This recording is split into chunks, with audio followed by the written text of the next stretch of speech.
Welcome to the Minimalist Educator podcast, a podcast about paring down to refocus on the purpose and priorities in our roles, with co-hosts and co-authors of the Minimalist Teacher book, Tammy Musiowski-Borneman and Christine Arnold. On today's episode of the podcast, we talk to Sybil about teacher social-emotional literacy and well-being. We also discuss her new book, Burn Bright, Not Out. Sybil Hall has been dedicated to education for over 2 decades, working in 5 countries. She has served as an elementary teacher and instructional coach, demonstrating her passion for positively impacting students and teachers. After publishing her first book, Burn Bright, Not Out, 35 Lessons that Cultivate Teacher Wellbeing, a project she undertook while teaching 5th grade, Sybil started on a new journey. She transitioned into international literacy consulting and embraced roles as an author and entrepreneur, committed to helping educators thrive.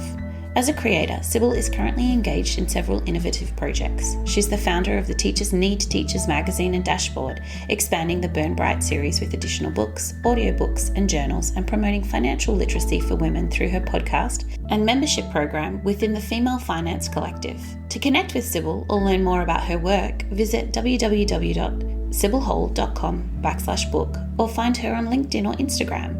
Listen to the podcast on your favourite podcast platform or YouTube by searching for Female Finance Collective.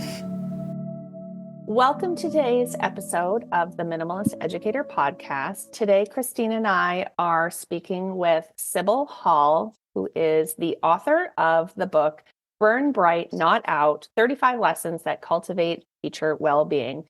How timely and needed. Thanks for being here with us today, Sybil. Yeah, thanks for having me. You're absolutely right. Now is the time, right? Absolutely. And how are you today? I'm doing very well, thank you. It's kind of a rainy day in Colorado, which we don't have too much, but doing well. Awesome. How about you, Christine? I am doing really, really well. I think my first question for Sybil today, you talk a lot in your book about your morning routine and how the activities you do in the morning have really changed things up for you and made a huge difference. So I'd love for you to tell us a little bit about your morning routines and your schedule, how you schedule that all out, being a mom and working and a wife and everything else. Yeah, absolutely. Thanks for asking. My morning routine is like my gold. It's truly a ritual now, and it's an evolving ritual. But basically, I was teaching 5th grade in Brussels, Belgium during COVID, and like many of us, working around the clock because I was working at home, didn't have any boundaries. Kids were going to school at home, and it was crazy times. But my body started hurting because I wasn't moving around the classroom anymore, right? As teachers, we're so active. We're up all day long, all over the place, up and down.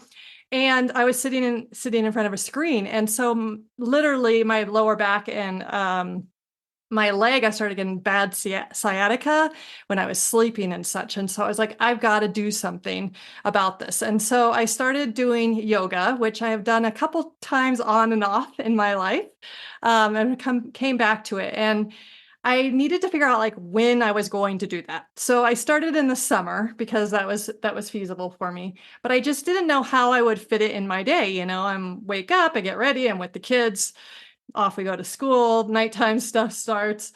So I decided to wake up earlier and put yoga into my mornings, and just 20 minutes every day a week. And it was working so well for me. The pain started going away. And then it was really cool because my husband started joining me. And so then we turned it into yoga and coffee.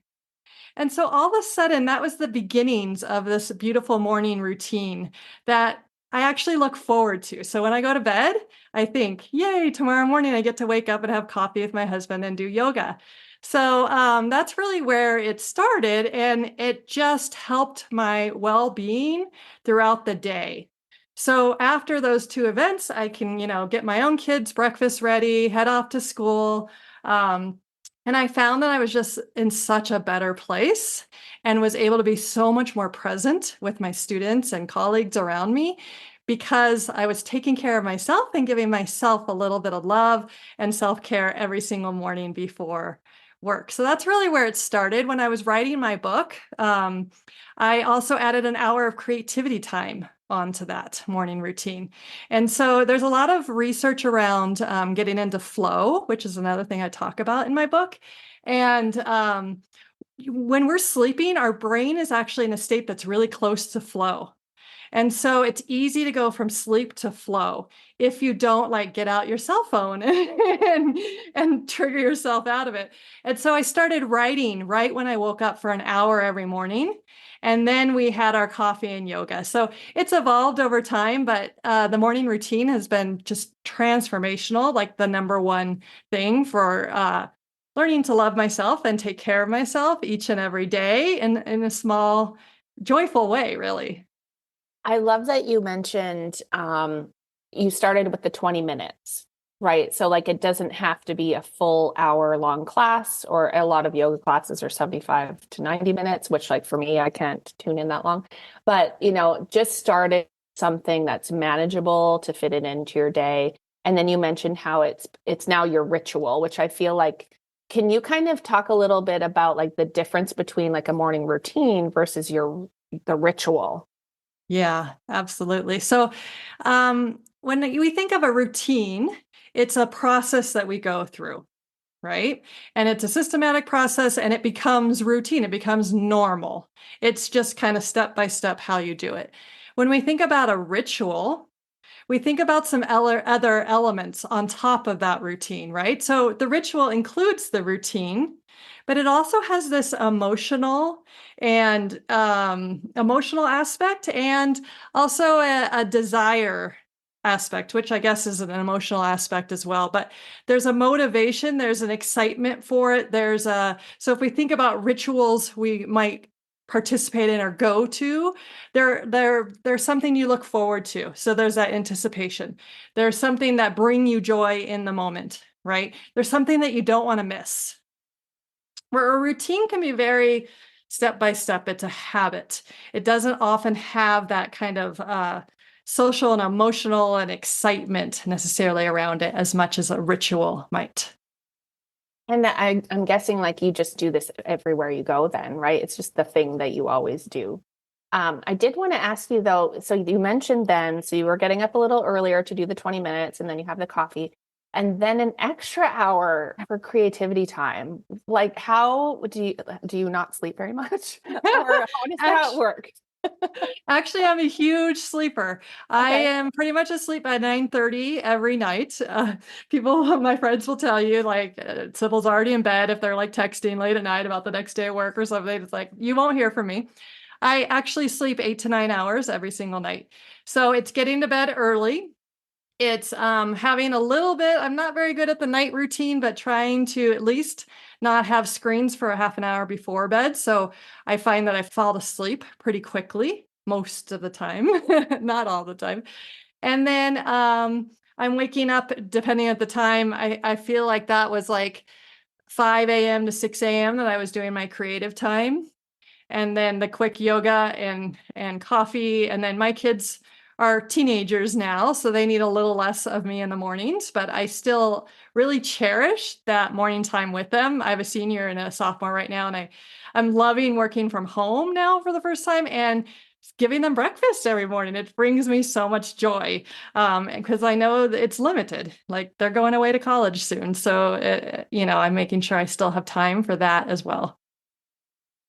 Another thing I really enjoyed reading about in your book was the importance of nature and how pivotal that is in our experience moving away from burnout, and also how you organized your book, the lessons and the tips into the seasons. Can you tell us a little bit about that connection with nature and the seasons and the cycles?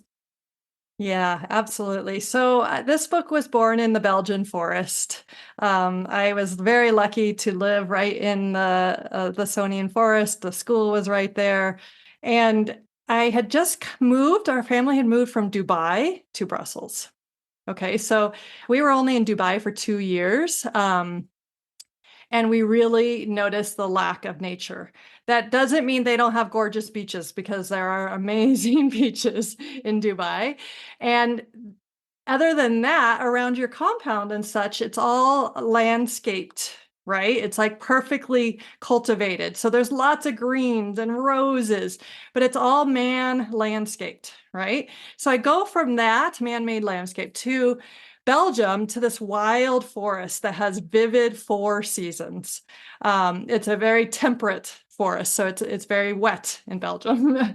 And so it completely transformed me and made me really realize how connected I need to be and how much better I feel when I'm connected to nature. And so walking every day with my husband and dog and spending time riding in the forest really helped me see how my rhythms as a woman, as a middle-aged woman, right? Really connected and was the same as what was happening in the forest. So Eckhart Tolle, do you guys know Eckhart Tolle? I love his work. The New Earth is one of his books. And he talks about the difference between wild nature and landscaped nature, and how our brain just sees the landscape nature and we don't get necessarily all the benefits of nature as we do in a wild nature, where there's vines growing up a tree in a different pattern, or where there's moss bunches that you could jump on, right? And so I did a lot of meditation out there and just realized that's a lot of why Dubai wasn't the right fit for us, because I needed to be where I can be connected to nature. And leaving that forest was so hard. But what we've learned from it is that my husband and I need to connect with nature every single day. And so when we moved back to the States, we had to find a house that had at least a little bit of nature and a trail near it. Like, that's our number one with location thing now, because we understand how important it is to connect with nature. It's such an interesting story that you tell too, because now I'm living in Hawaii and surrounded by nature, which feels so different from, living in a metropolis like Singapore, which also, some very man-made, beautiful, lush gardens, but it's not quite the same as just being outside. And like oftentimes, like right now the birds are chirping and whatever, and people always comment about the sounds that they hear in the background. And it just brings that sense of calmness almost, and like that connection. And so you mentioned how just changing some of your routines earlier in that podcast, how your social and emotional self got better when you brought in some of, your morning yoga and changing your ritual. How did being in nature change who you were for yourself and for those around you? Yeah, it's your story about the birds. So in Dubai, I actually used to have on my computer birds chirping in my office. And another coach was like, I love that you do that. And she started doing it. And I didn't even think about that till you just mentioned that, Tammy. I was like, oh my gosh, I obviously needed it when I was in Dubai and had to find it myself. Thankfully, we have technology to help us with that now, right? So connecting with nature, like you said, is a huge calming effect. So when I say it heals you, it brings me into a calmer state very, very rapidly. So it's actually a good way to get into flow as well. And so if you're wanting to do some creative writing for an hour, if you're wanting to do some hardcore lesson planning for an hour, whatever you might want to do, like hardcore and be in flow, getting out into nature first gets the brain ready for that. But I would say for me, the number one thing is, even if I walk outside of my house right now to get some fresh air, which I do every day at around 9:30 or 10 a.m., just the actual act on our body, the sensory act of our body of getting outside changes things up in the brain, right? Suddenly another sense is heightened. You feel the air, right? You feel coldness. You see different things. And so I talk a lot in my book about how my senses were activated in the forest and are when I go out into nature. And so it calms me, but it also heightens me in a way that we're human. We're supposed to use all 5 senses frequently. We don't use a lot of our senses as frequently, right? So if I'm out in nature and all I can see is trees and broken logs and things like that, and then I hear horses go by. My brain hears the trotting and it takes me to, wow, those people are on horseback riding. And then I hear kids playing or falling off a bike over there, right? And so I'm not seeing any of that. I'm not relying on my eyes like we rely on our eyes all the time. I'm all of a sudden using the sense of hearing to put pictures in my minds of these different things going on. So I also feel like the forest really helps you uh, build clarity and focus by learning to use all of your senses together better, if that makes sense. Yeah, it absolutely does.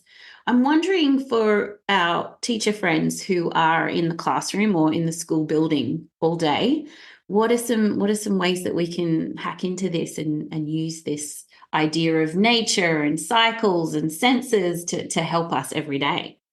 Yeah. You know what? One thing I miss so much, actually, this is going to sound so weird because it was like, it's bothered me so much, but is taking my kids outside to the playground for recess. Like, in a way, it would drive me crazy day in and day out to have to do that.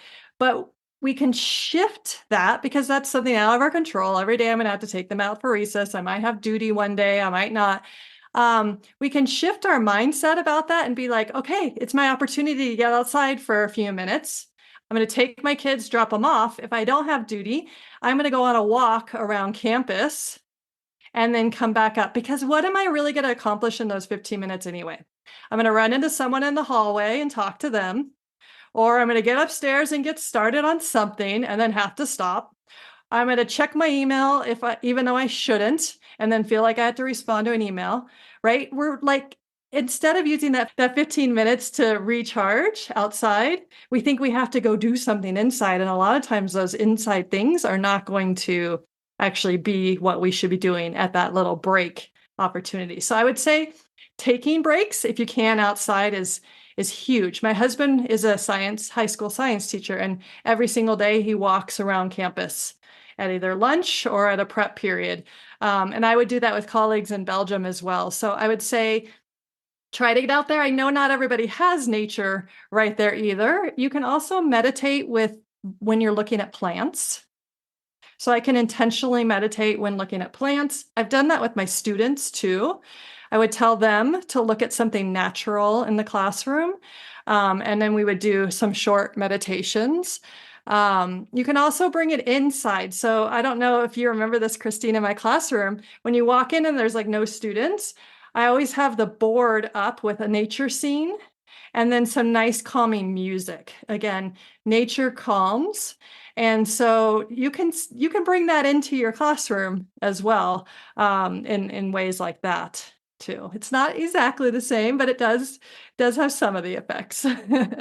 Absolutely. I was just thinking about the extreme bringing nature into the classroom, and we had to have the windows open in the winter time during COVID. That was a little bit extreme. We don't need to go that far, but I love that message there. And so often teachers, we don't take a break, right? We just stack the day end to end to end. And actually, if we took that short walk as an opportunity, it would do us so much good, wouldn't it? Absolutely. I thought it was interesting how you mentioned the flow state when you're out in nature. And this makes sense to me now because I go often for long walks. And that's where I get into, like, I might be listening to music or a book or something, but that's where I get really great ideas. And then I get home, I'm like, ooh, I need to like write this out or like jot this down. And so and you mentioned too, when we wake up, we're kind of like very close to a flow state. And so that worked for your creativity time. How can teachers kind of tap into that in their classrooms? Because oftentimes flow states get interrupted. So like, how can we like capitalize on the time usage or something? Like, do you have any thoughts about that? Yeah, I'm so glad you asked because I started really seeing the benefits of flow when I was writing the book. And I thought that exact thing. How am I going to get into flow more often when I'm with my students? Because how incredible can that be, right? If the teacher's in flow, those students are so much more likely to get in flow as well. And so one way that I did that was using timers. So I was always the teacher who oh, it's time to go to PE. Sorry, guys, hurry, put all your stuff away, run, or just leave it there. Or, oh my gosh, I can't believe, the hour's already gone. So I started using timers. And one of the main reasons I started using timers, like on the big screen, and the kids can take care of it all for you. But I started using timers really because I was found sometimes I didn't close my lessons or I didn't close my science block, right? And there's so much research about the beginning and the end, right? You remember the beginning the most, the end the next most, and then everything that happens in the middle. And so I, as an intentional teacher, was like, I have to make sure I close every single time, even if it's 5 minutes, 2 minutes. I can't just run the line up to go to PE. So I started using timers for that reason. And it was so effective. And the kids knew why I was using it, and it made cleanup and share or whatever I wanted to close with super fast and efficient. But what else it allowed me to do was it allowed me to get into flow. Because the thing about flow is you actually lose track of time. So you are actually in a flow state when you are just feeling good, putting it out there, and you lost track of time. You're just doing the thing. You're 100% present with whatever you're doing. So teaching, in this case, working with students. And I didn't have to worry that I was losing track of time because I knew that timer would go off for me. I knew I'd get to do a 5-minute close, and then I knew we could calmly line up, right? So much of the energy the kids have in our classrooms is our own energy. If we really want to figure out how to make a calmer environment, we have to set up things for us as the teacher that make us calmer. And then we can help the whole classroom of kids do whatever it is calmer, right? So timers, I mean, it sounds simple, but if you start using them systematically all the time, it is that simple, and it does help a lot. And then it's just the awareness, and I love to learn about flow. I love to learn about anything neuroscience based, and those things are really hard for me to grasp onto and understand, and especially be able to tell back to people. So I'm always learning. So just becoming aware, a lot of people haven't heard of flow. Becoming aware that there is neurochemistry that we can activate intentionally to be, 300 times more productive, they say, when you're in a flow state than just a regular state. So that's a big part too. And then just like learning about it and trying things out. Definitely have heard somewhere or read somewhere that, where the teachers, we're the energy conductors of the room. So you have a huge dynamic to play in that. Yeah, I love that way to say it, an energy conductor. Not sure where I heard it, but heard it somewhere.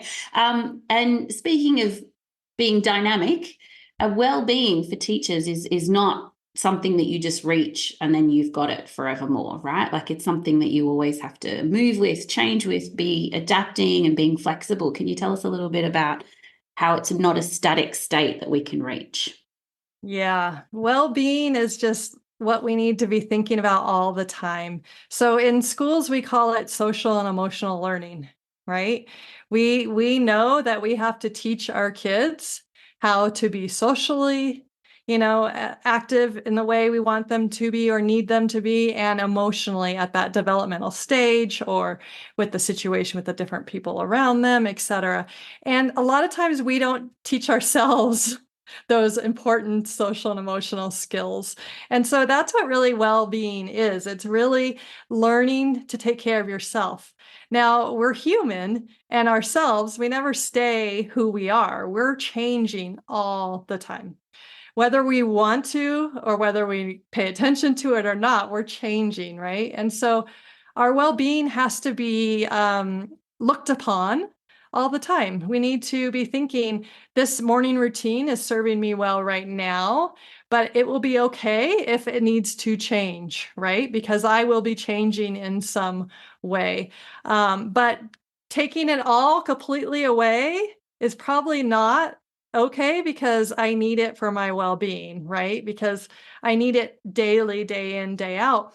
We all have days of imposter syndrome of like, what am I teaching? Can I really do this? And I'm getting observed today. We all have the highs of like everything going really, really well. So we just really have to monitor our own social and emotional state.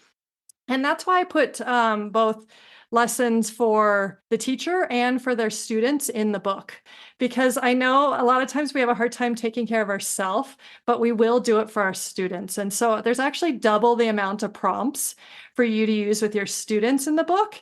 And that's intentional because I know teachers will do these things with their students and it's going to help their well-being or social emotional habits as well. So that's why that's intentionally in there. It's a journey. It's not a destination. And that's very strategic too, right? So like sneak it in there. It's like for your students, but it's also for you.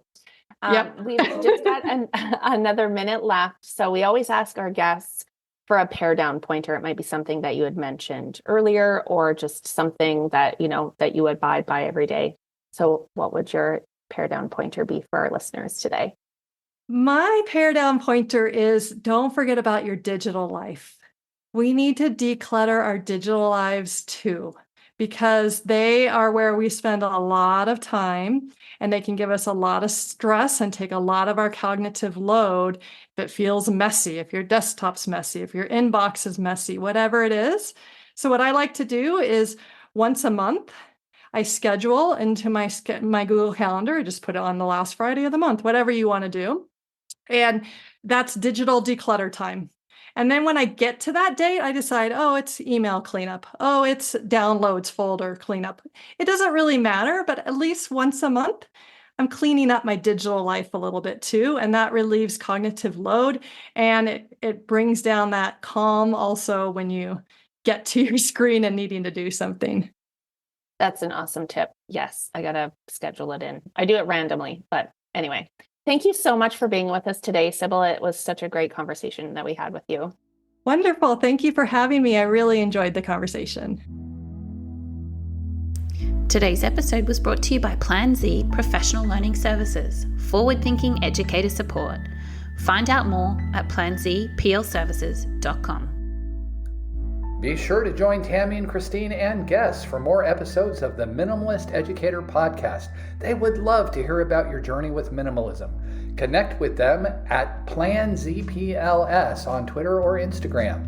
The music for the podcast has been written and performed by Gaia Moretti.